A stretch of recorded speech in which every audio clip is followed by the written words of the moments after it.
Miles Davis was one of the best known and most influential jazz trumpeters the world has ever known. He is credited with being at the forefront of several types of jazz, modal jazz in the late 50s and early 60s, and jazz rock fusion in the late 60s and early 70s, probably the most prominent. He was active from 1944 until his death in 1991, with a short hiatus between 1975 and 1980. I think he made 56 studio albums. He also is the act with the most albums in this list of albums that I'm working from, which is a total of 21 albums in this list. Hi, my name's Dan, and this is a review of the album Miles Davis at the Plugged Nickel Chicago, which was released in 1976. And before I actually get into anything about the album, I'm going to apologise for my voice, which is starting to go. Now, I release these videos at the moment at a daily basis, but I actually record them in batches. I tend to do that once a week.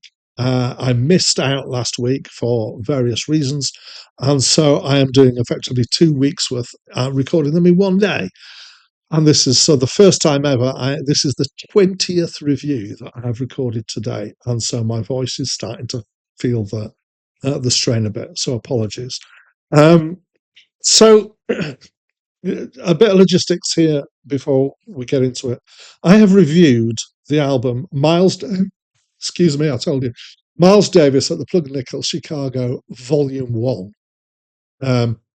This was released in 1976, but so was Miles Davis at the Plug Nickel Volume 2. In 1982, they were combined and released as one thing. And when there is some discrepancy or question about these things, I try to work out what Acclaimed Music, which is where I got my list from, what their intentions were or what they considered to be the album. I would have expected in this case for them to actually have put it as Volume 1, Volume 2, if they had intended this to refer to both volumes. So I'm only guessing that they meant Volume 1, so that's what I've reviewed. So there we are. It's my first time listening to it, and it's small band instrumental jazz, is live, and it's been described as being post-bop, hard bop, and modal.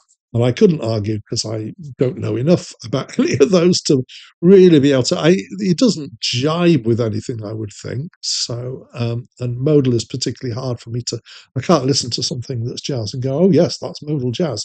I know that it's somewhat disconnected from the idea of chord sequences, but jazz was going in that direction anyway. We've got Miles Davis here on trumpet, or if you're in the rest of the world rather than America, maybe he should be Kilometers Davis. We've got Wayne Shorter on sax, who I have heard of. We've got Herbie Hancock on piano, who I have heard of.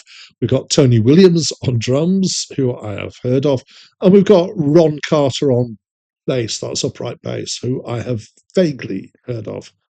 And I would describe this as being fast bopping along jazz, possibly even hot jazz.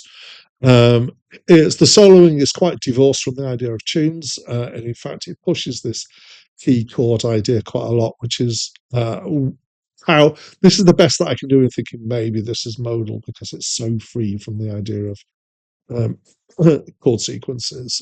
It's still fairly accessible, I would say.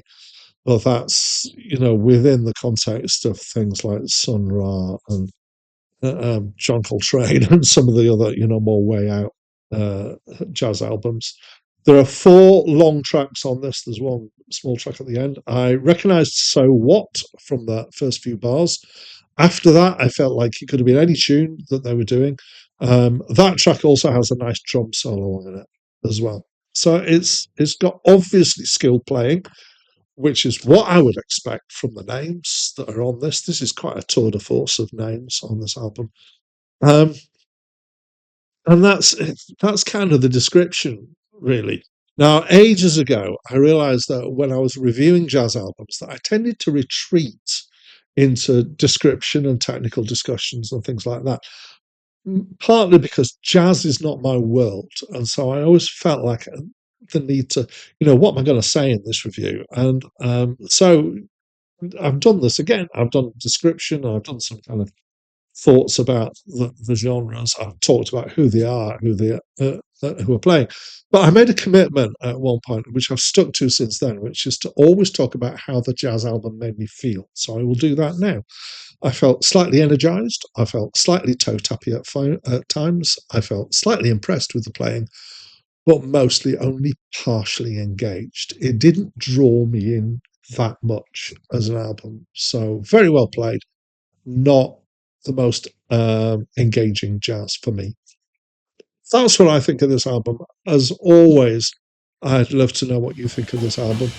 So please do leave me a comment. I'm off to give my voice a rest now, so that's it from me for now.